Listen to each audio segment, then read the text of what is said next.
And now it's time to dedicate a section of tape to the showbiz technicians and technical assistants on the subject of colander installation. We'll be using Billy Bob as an example installation, but keep in mind all colanders are installed by the same procedures. How's it look? Any questions? No, seriously. Let's look at the tools involved with installing a colander. The first tool you'll need is a tape measure for locating the hole in the skull.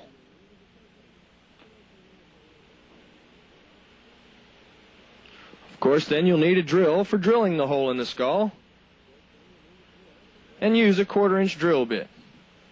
Plenty of rags to cover the mechanisms. Then you'll need a razor knife for making the incision in the head fur, and a couple of hex wrenches for assembling it all. A blowgun is always handy to keep things clean during drilling operations. And the threaded rod, of course, which is supplied with your colander, with lock washers, hex nuts, and flat washers. You'll need a pen to mark the hole, and you'll find the location of the hole using your written directions. Here's Billy Bob's colander. It has been installed previously, so it already has a hole in it. You'll be drilling the holes later on, but we'll start with just drilling the skull and mounting the threaded rod. The first thing you need to do is unsnap Billy Bob's mask at the fur line.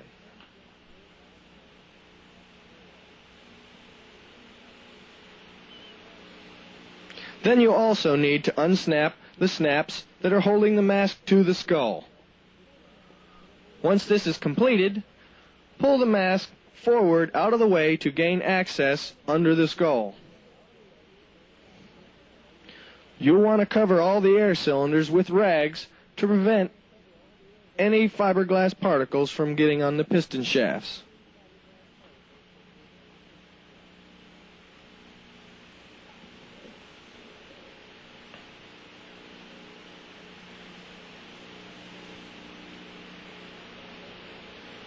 Now let's look at the prints. Find out where this hole is going to go. You note on the print, the hole goes in the dead center of the skull, 6 inches back from the leading edge.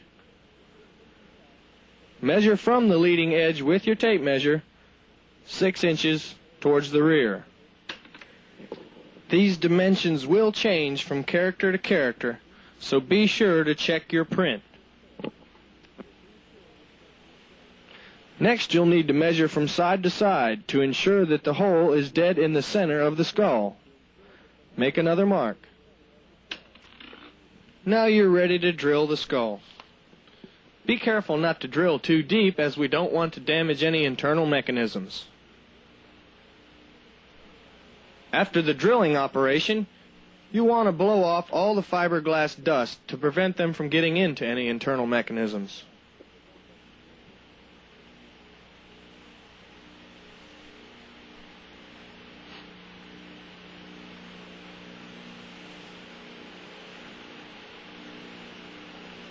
Now you're ready to cut the fur. Pull the fur back into place as it would be if it was completely snapped up.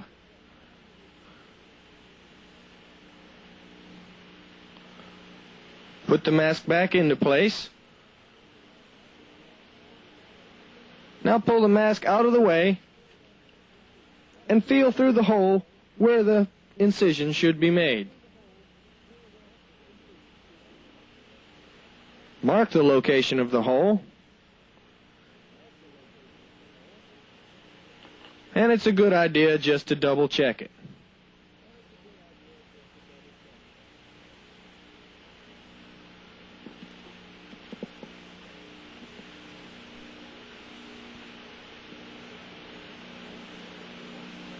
Now with a razor knife, make a small incision. Be careful not to make any large incisions or not to tear any material. Just a hole big enough to get the threaded rod through. Now it's time to install the threaded rod. Assemble your installation hardware as shown.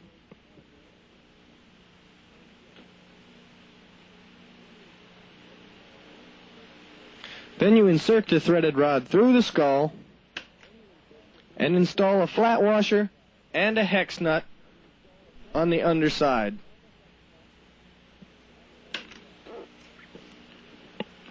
Tighten these hex nuts against each other to lock the threaded rod onto the skull.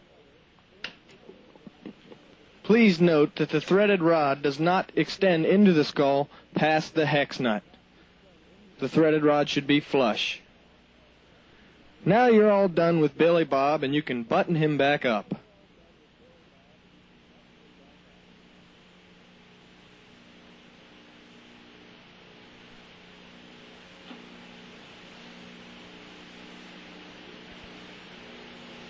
Make sure to realign all the snaps.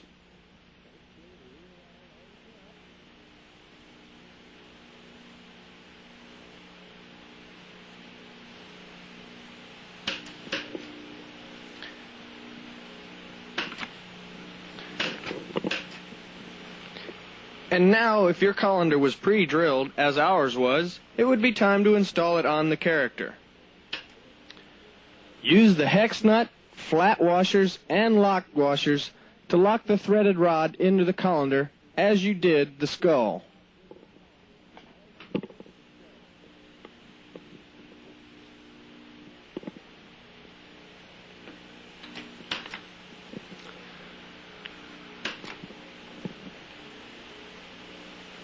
To determine exactly where your colander should be drilled, view the next segments of tape and see how ours look installed as we have them installed. Notice the dimension from the center of the eyes to the rim of the colander. These dimensions will be noted on your prints and on this tape. They are different from character to character, so be sure to look at your prints.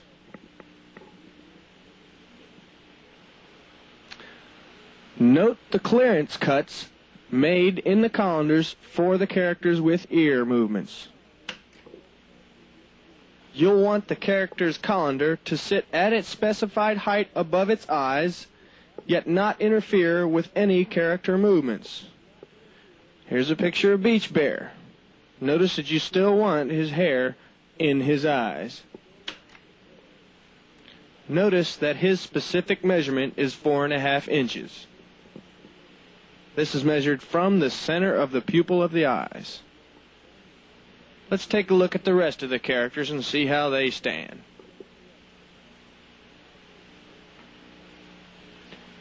Here's the Grand Poobah of colanders. He's sitting down at a slim 3.5 inches above the eyes.